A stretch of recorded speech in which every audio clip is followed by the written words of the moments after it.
Nighttime reporter, reporting live from Moreno Valley. Got popos busting the firework people. They almost starting some stuff.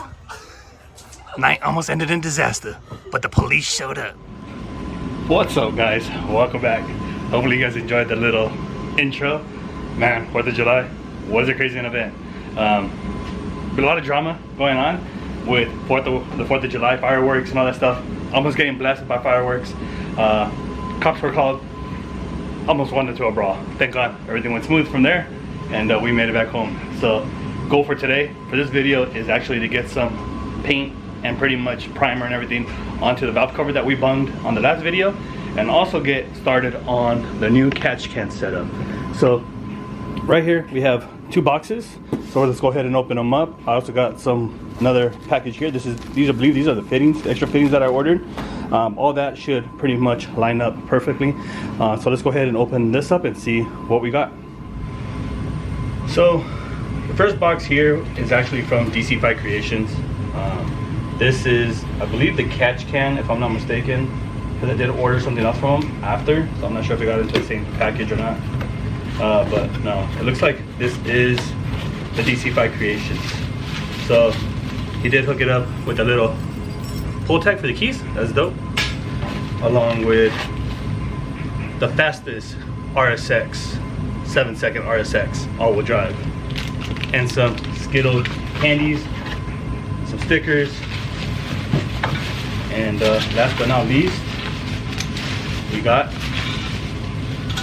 the new catch can setup.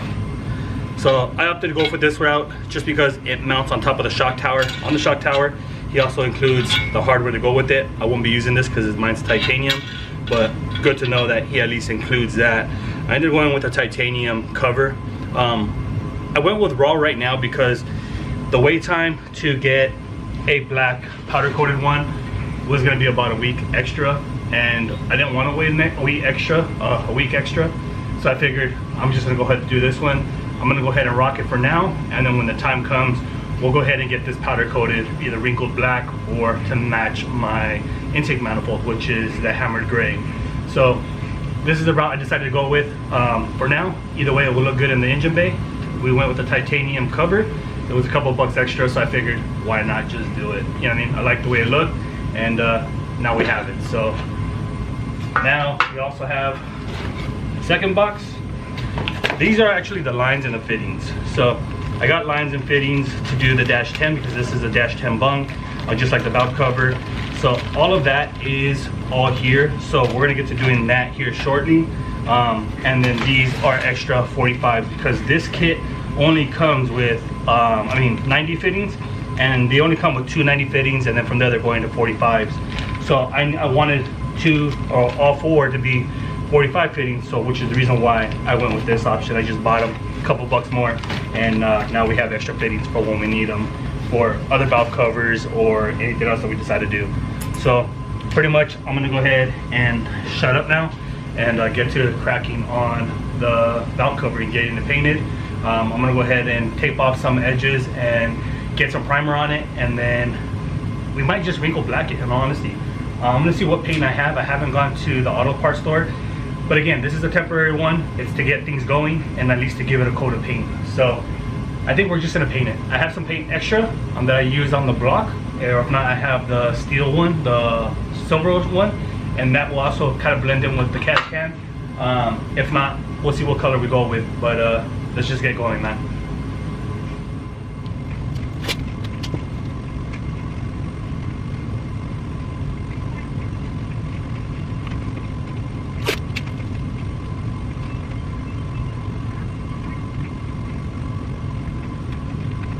So as you guys seen, I got everything taped up. Unfortunately, I did not freaking push record on the dam when I was priming it. There's imperfections and stuff like that. I really don't care. Again, this is temporary. I can always go back and make another one, which is the goal later on as I'm practicing. So I got everything taped up to what I thought it was gonna be. I put some build primer on it, and then we're gonna go ahead and leave it the way it is, leave it the texture. I'm not gonna do no sanding, nothing like that. Main reason why is because I kind of wanted to blend in and not see all the imperfections, right? So we're gonna leave that right now. We'll get to that after. But pretty much I'm gonna go ahead and show you guys where the new catch can setup goes. So this catch can setup actually goes up here in this section, and it bolts to this location right here. So this is where it's gonna go. It's gonna go connected to there. So once we get all this pretty much bolted down, then we'll be golden. So I'm actually liking the silver because, or the polished look, just because the mounts, and there you have the intake, and then you have some silver parts. So I think what I'm gonna go ahead and do is just leave it. I'm gonna go ahead and tap this thread here because there's paint inside of it, and I'm gonna go ahead and see if I can get it to just lock in for now. So I'm gonna go ahead and find my tools real quick, and let's get to tapping that. Alrighty guys, so mistake on my end. I actually don't have the tap set for metric. I actually have this old set from Pittsburgh, from Harbor Freight, that I had a long time ago, and as you can see, it is not metric. It is a SAE, standard size, so it's not gonna work. So no worries. I do have a impact here, and I do have a pointy 10mm. So I'm pretty sure I should be able to get it in and force it on, or whatever it is, and create the threads. Or actually, you know what? It actually does thread in. So let's go ahead and get the catch can on, so we can move on to getting some paint onto the valve cover, let it sit outside, bake for a little bit, and then we'll come back, swap everything out, and start doing the lines for the catch can.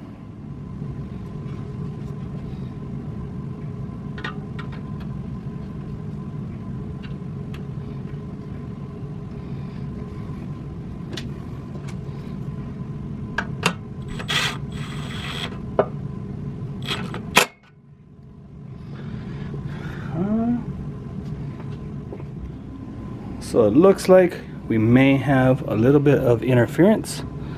Nothing, a little bending down should help.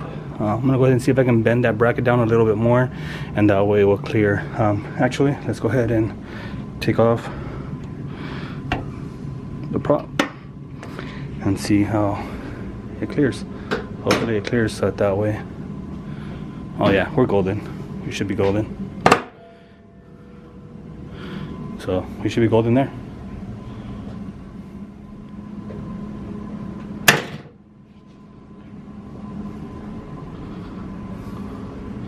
So now that we know it will work, we'll go ahead and leave it. No point of messing with it if there is no issues with it, and it clears. So yeah, I guess now let's go ahead and move on to getting some paint onto this valve cover for the time being, and just rock with it. Alrighty guys, so update is I'm going to be using this bed liner. I'm going to go ahead and try it out. I don't know if it's like the wrinkled black or whatever it is. I couldn't find anything. That's one thing I found. That's what everybody said that to use as far as at the auto parts. This is the wrinkled black, so I don't know how it's going to come out. We're going to give it a try, see how it comes out. I'm going to apply some heat to it with the heat gun, and then from there we're going to go ahead and layer some coats on it, hit it with the heat gun again, and see if it will do anything, or just let it sit in the sun and let it bake with the heat.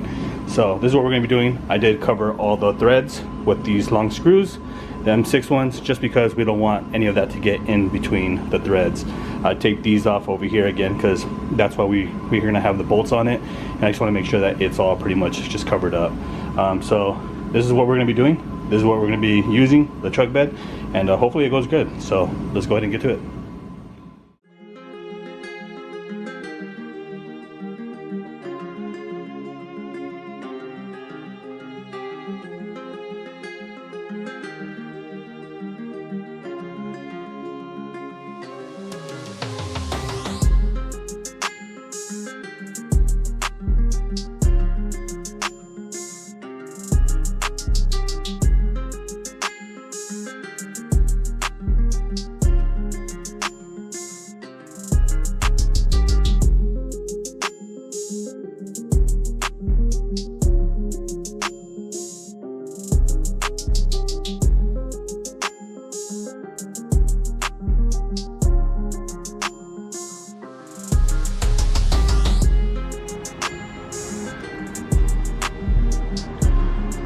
Coat of wrinkle black. I mean, again, first time using it. I never really used this before, so not too shabby. Again, temporary, so it will do just fine.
Alrighty guys, so this is the way it's gonna go.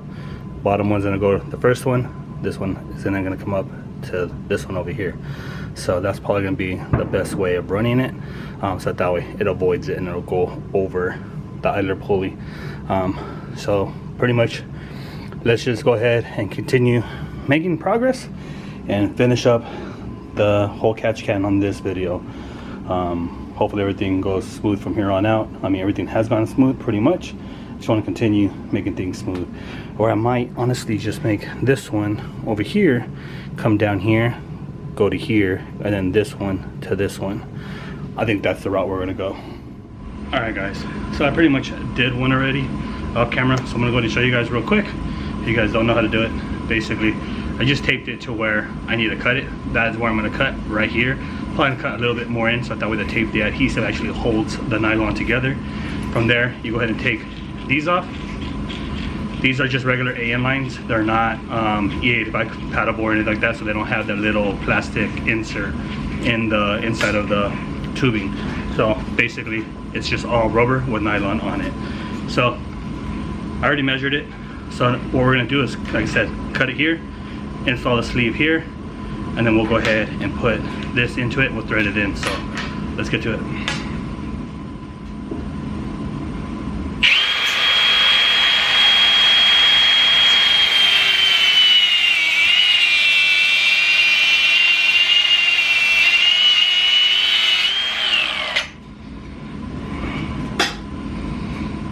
You can see it's smoking from burning the rubber, but it'll be fine. So now what we're gonna do is pretty much clean it out. So let me go ahead and go to the compressor real quick, clean it out, blow it out this way, and then from there we'll go ahead and get it all situated. All right, so I blew it out. Now this fitting here, try not to distort the nylon. Twist it as it goes down and make sure it bottoms out all in the bottom. So right here, you can easily feel it. If you put your finger in it, you can feel where the nylon is at or where the rubber hose is at. Then this has a tapered end. Basically push down on it and then start threading in.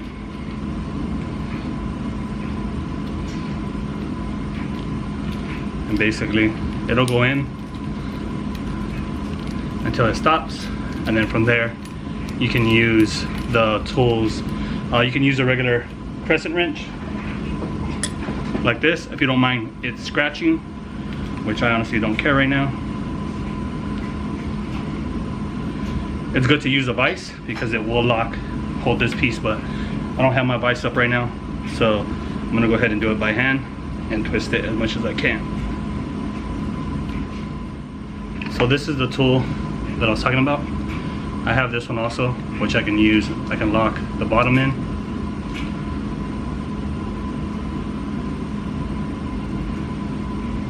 And then I just hold it, use a crescent wrench for the top one, put it on my knee, and continue threading it in until it's all bottomed out. I like to bottom it out just because I know that means it's fully tightened down into the rubber hose.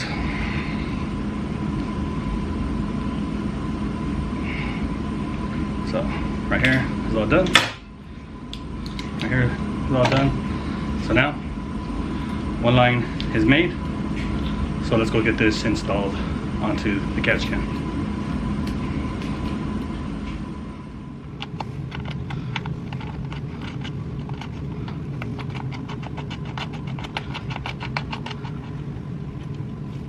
Tuck this one on the bottom.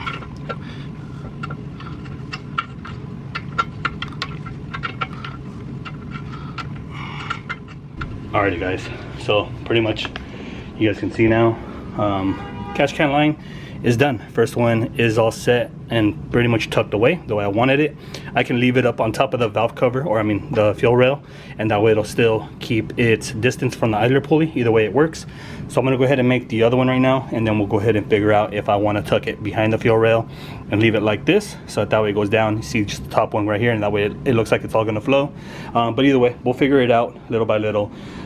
Pretty happy the way it's coming out. I'm just not happy with the valve cover.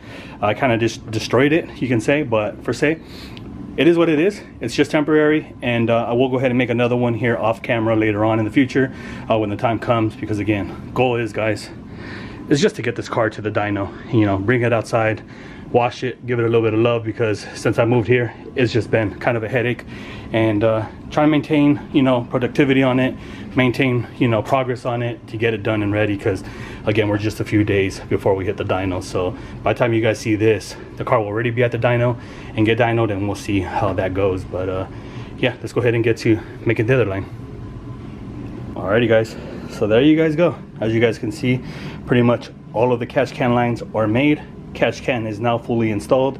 We got some paint on the temporary valve cover, and it'll do for now. I'm not really happy with the outcome of the valve cover, but hey, you know what, it's at least gonna get me to the dyno.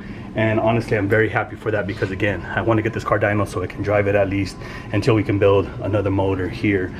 This should be the safest route. I don't know if I want to add these brackets here, as it did come with these brackets for the Dash 10. I'm thinking about kind of adding them, but again, you can see it's far away from the idler pulley the way it is here, and the top line kind of follows the contour of it, so there's really no need for that. So we're gonna go ahead and just toss that to the side for the time being. But at least now you guys see we're making progress on the car. Hopefully on the next video we can be at the dyno and hopefully have everything covered. There's a few more things that you guys will actually see before the dyno video of fixing and making sure that we are safe on that, but that will be on the next video. Hopefully you guys enjoyed today's video, and if you guys did, man, please like, subscribe, let me know down in the comments what you guys think and what you guys look forward to with the all-wheel drive EK. But pretty much, guys, with that being said, thank you guys for watching, and we'll catch you guys on the next one.